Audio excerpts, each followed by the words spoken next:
Buenos días, buenas tardes, buenas noches, a la hora que decidan ver el video. Vamos a ver la clase número 2 y vamos a empezar con los tipos de compresores para terminar entendiendo cómo funciona un modelo de aire acondicionado. Originalmente los primeros equipos de aire acondicionado utilizaban compresores del tipo alternativo. De hecho, casi todos los aire acondicionados para uso residencial son chicos, ya dicho la clase pasada, 12, no más de 12 o 13 mil frigorías o 11.000 vatios, más o menos.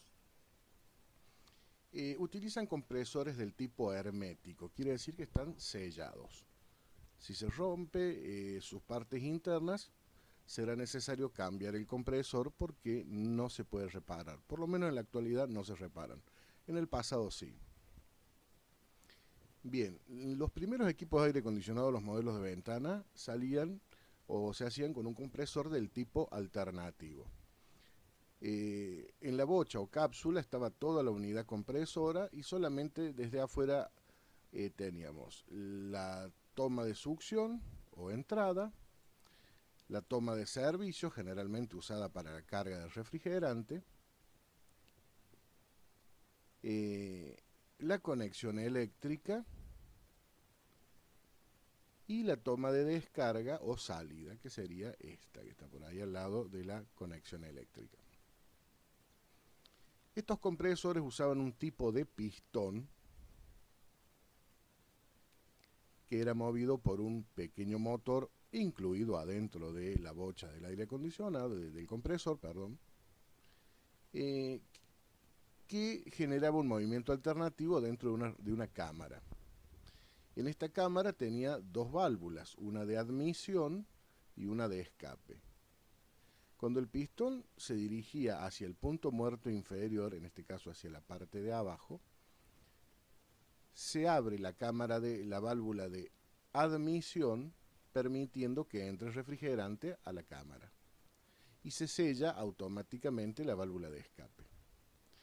Una vez que llegó al punto muerto inferior y se dirige hacia arriba, punto muerto superior, por presión se sella la válvula de admisión, abriéndose la cámara de escape para que salga el refrigerante. Todo esto era impulsado por un pequeño motor eléctrico a través de una biela movida por una pequeñita leva con un contrapeso.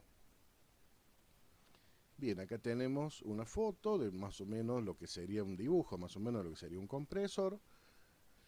Tenemos las conexiones eléctricas, tenemos la toma de descarga o salida, el motor eléctrico, toda la parte de abajo, la levita, ahí, la biela, chiquitita, el pistoncito ahí adentro, la cámara del pistón y la cámara de válvulas o caja de válvulas que estaba ahí. Inmediatamente después es la toma de succión o entrada.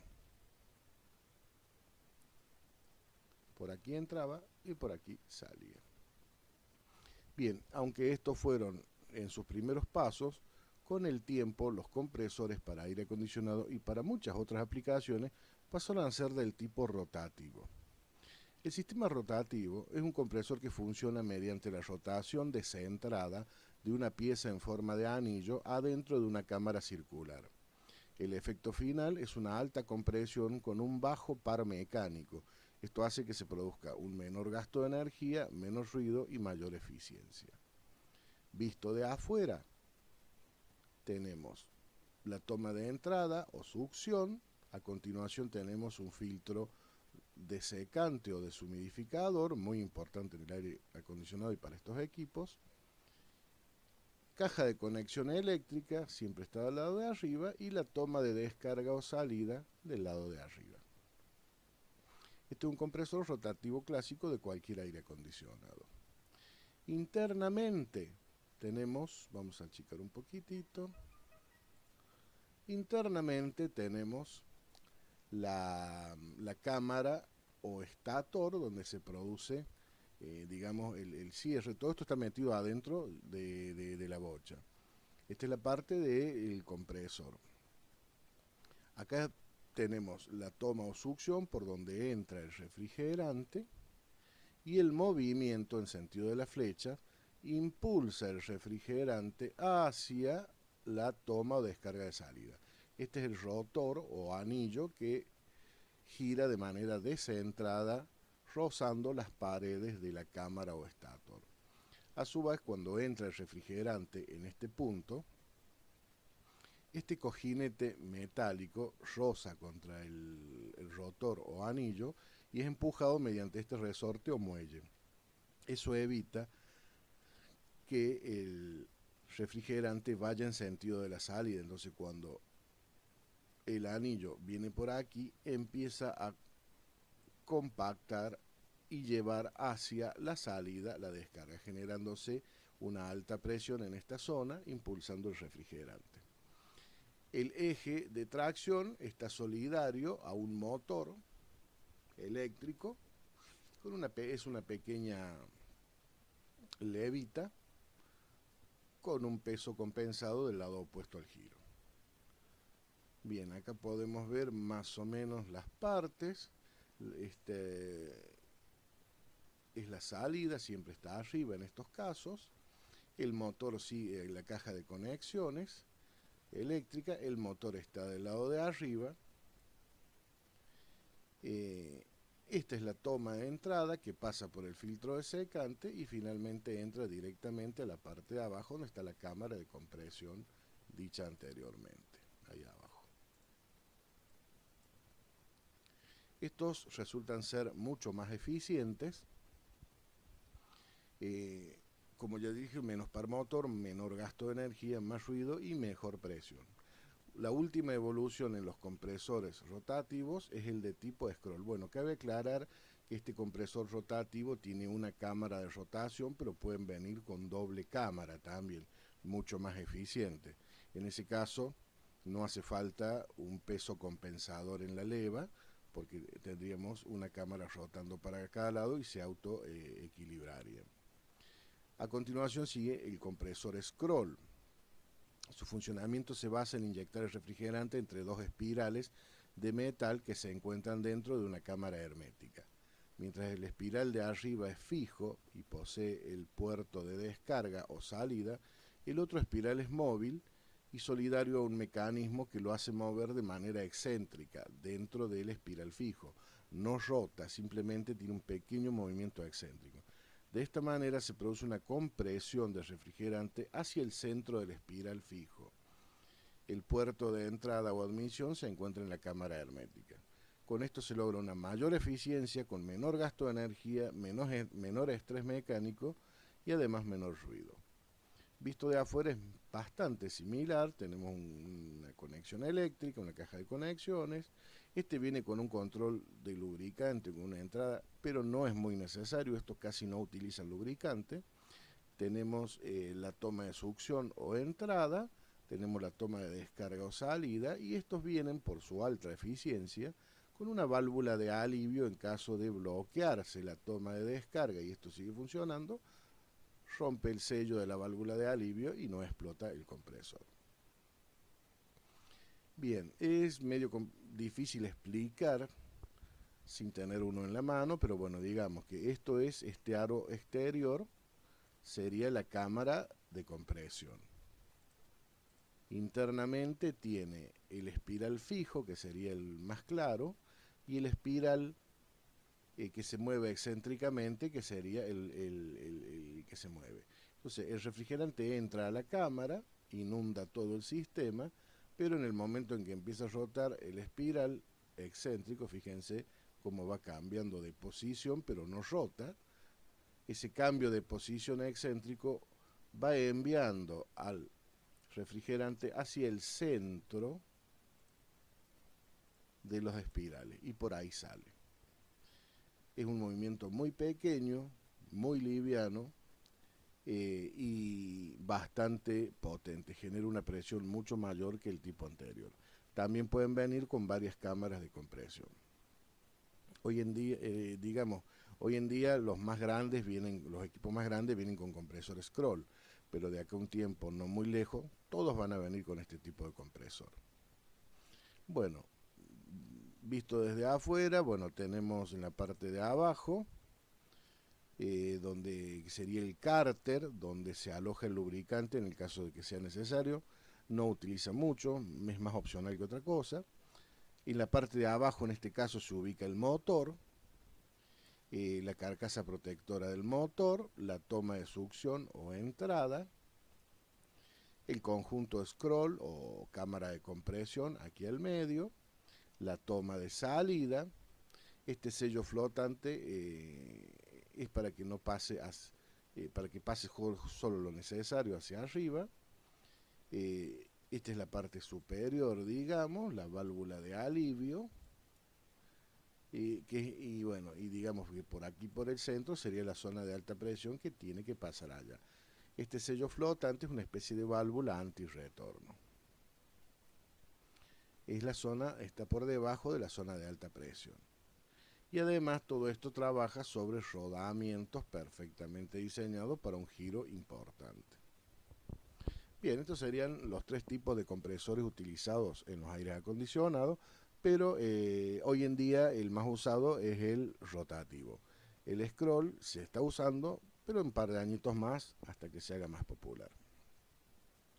Funcionamiento de un aire acondicionado. Bien, vamos a describir las unidades. Por un lado tenemos la unidad interior. La unidad interior está compuesta por un serpentín evaporador, un ventilador que mueve aire desde afuera hacia adentro de la unidad interior para lograr que salga frío, y por aquí abajo sale frío el aire, al pasar por la unidad interior se enfría. El motor del ventilador o turbina, un motor que mueve el swing o paleta dispersora, dos sensores de temperatura, el sensor de temperatura de evaporación y el sensor de temperatura ambiente, el receptor del control remoto y la placa controladora, que controla todo lo demás. Además de efectos, dependiendo del diseño del aire acondicionado, distintos filtros, sonizadores de ambiente y chiches que puedan llegar a traer los equipos más modernos. Por ejemplo, Plasma Quad es un elemento que emite una ionización ambiental para mejorar el ambiente, distintos tipos de filtros. En esta zona siempre se ubica la placa controladora y el evaporador atrás de los filtros. Y adentro del evaporador viene el ventilador. Aquí tenemos un evaporador. Esta parte interna es la que contiene el ventilador. Turbina o ventilador son del tipo tangencial, generalmente plásticas, acopladas a un pequeño motor. Tienen una alta capacidad de mover aire a un gasto de energía muy bajo, pues los motorcitos que se acoplan aquí son de muy bajo torque. Generalmente trabajan sobre rodamientos o bujes de muy buena calidad. Y acá vemos una unidad evaporadora con su ventilador que lo están sacando del lado de abajo. La placa electrónica hace todos los controles, maneja todo la placa electrónica. Cuando arranca el compresor, cuando arranca el ventilador del compresor, cuando arranca la turbina, bueno, todas las funciones de temperatura, y conecta mediante esta bornera con la unidad exterior. Y después tenemos un control remoto, donde están todas las funciones del control remoto. Tratemos de no perder el control porque si no, no funciona el aire. Ya vamos a ver alternativas, pero por el momento no funciona. Podemos hacer funcionar el aire en modo prueba, modo servicio, que no es muy apto para climatizador. Una evolución de los controles remotos es estas rendijas que traen los controles remotos, que es como una extensión de los sensores de temperatura de la unidad evaporadora o unidad interior. Esto toma lecturas de temperatura y humedad, y cada vez que enviamos un dato al aire acondicionado comparte esa información para mejorar el funcionamiento. Los equipos más modernos tienen una comunicación inalámbrica entre el control remoto y la unidad interior. Después tenemos la unidad exterior, es donde se recupera el refrigerante y donde está ubicado el compresor del equipo, los que vimos al principio, de la foto de la unidad interior y las partes de una unidad interior. Tenemos la parte condensadora, que es un serpentín condensador mucho más grande que el evaporador. Tenemos un ventilador forzador, porque aquí este condensador se va a calentar, entonces este ventilador lo enfría. Intercambia aire y lo enfría. Aquí en esta zona está el tablero de conexión, siempre a un costado, y tenemos las fichas de conexión. Esto puede variar de acuerdo al aire. En este modelo la ficha de arriba es la ficha de conexión de baja presión. En la punta, apuntando hacia afuera, tenemos los robinetes, que son los que abren o cierran la salida de refrigerante. En la ficha de conexión de baja presión tenemos atrás la válvula de servicio, que por donde nosotros vamos a medir todas las presiones y hacer las cargas de refrigerante. Y la de abajo es la ficha de conexión de alta presión. Además tenemos ahí, se puede ver el compresor y el filtro de secante. Bueno, una serie de caños y elementos que constituyen la terminación del equipo. Bien, los split de pared son los equipos que más se están instalando en la actualidad, ya que presentan muchas ventajas frente a los de ventana. Son relativamente económicos, la unidad que contiene el compresor se encuentra en el exterior del edificio y se comunica con la unidad interior de evaporador condensador mediante unos tubos, por lo que el agujero que hay que practicar en la pared es relativamente pequeño. La variedad de potencias ofertada es muy amplia. Entonces tiene muchas ventajas, los niveles de ruido son muy bajos, son muy estéticos, sobre todo los de última generación, el mantenimiento es sencillo, un ahorro de energía importante.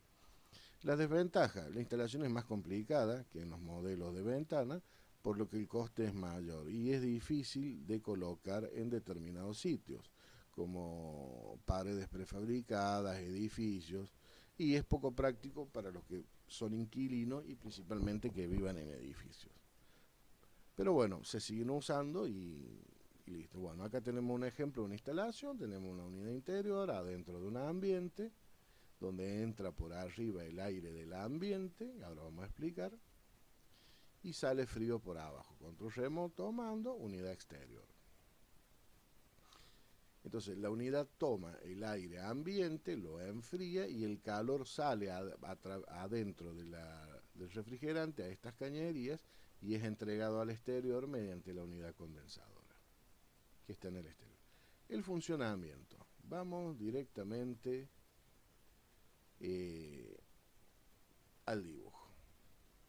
Bueno, acá está desarmada la unidad, donde tenemos el ventilador extractor de aire de la unidad condensadora. Acá tenemos una unidad condensadora. Acá tenemos un compresor con su filtro deshidratador. Acá hay otro filtrito interno acoplado directamente a un pequeño capilar. Acá las dos conexiones alta y baja con sus válvulas de servicio. Rojo y azul son los caños de conexión, los que nosotros tenemos que instalar. La ficha de conexión de alta y baja presión de la unidad evaporadora. Algunas pueden o no tener la válvula de expansión, esto ya no se usa más, pero antes venían con una unidad de expansión. Algunas venían con un filtro extra de partículas, otras no, y acá tenemos la unidad evaporadora y el ventilador lo pusimos de afuera, pero en realidad está adentro. Bien. Esta máquina hace lo siguiente. Envía el refrigerante, en este caso la válvula de alta presión se dibujó del lado de arriba. Sale el refrigerante en forma líquida por la válvula de alta presión. Por el caño azul viaja hacia la conexión de la unidad evaporadora y una vez que ingresa a la unidad evaporadora, la presión disminuye. ¿Por qué?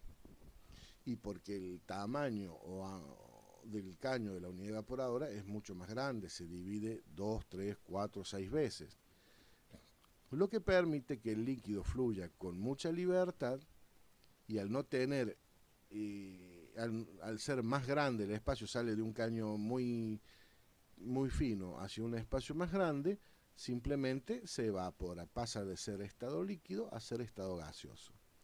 Y en ese momento el refrigerante absorbe energía de cuanto lo rodea.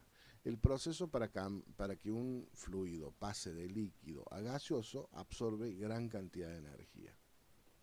En este caso, energía térmica. La energía queda alojada en las partículas que conforman el líquido refrigerante. Sale por el otro lado hacia la conexión de alta presión mediante el caño más grueso. Inyectamos ese fluido refrigerante directamente al filtro desecante de nuestro aire acondicionado. Este compresor está diseñado exclusivamente para mover gas. Por eso está el filtro desecante, que entre las funciones que tiene es evitar que entre líquido a la unidad compresora. Sale de la unidad compresora directamente a la unidad condensadora, donde se llena la unidad condensadora y como el gas absorbió calor, en ese paso lo intercambia con el ambiente, ayudado por el ventilador.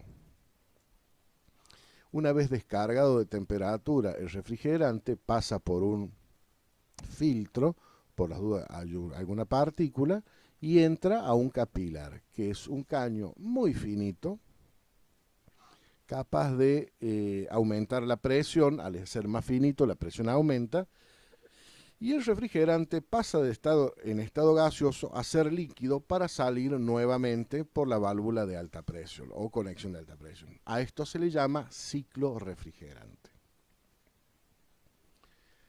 ¿Cómo funciona el equipo? Bien, ya hemos explicado el ciclo refrigerante. ¿Cómo se controla esto? Electrónicamente.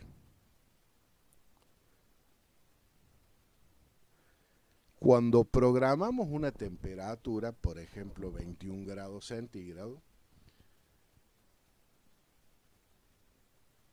en el evaporador hay un sensor de temperatura ambiente que mide dicha temperatura e informa a la placa. Si esta temperatura sensada supera en 2 o 3 grados a la placa, a la temperatura programada, la placa enciende el compresor para que se cumplan tantos ciclos refrigerantes como sea necesario para bajar la temperatura del ambiente. Una vez que la temperatura del ambiente se encuentra por debajo de los 21 grados programados, el sensor de temperatura informa de esto a la placa y la placa corta o apaga el compresor.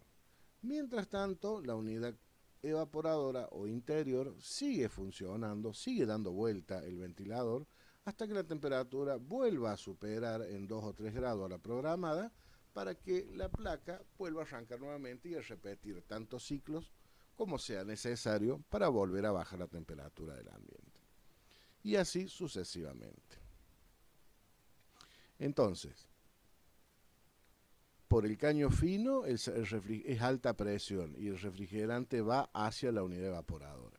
Y por el caño grueso es baja presión y el refrigerante se dirige hacia el compresor.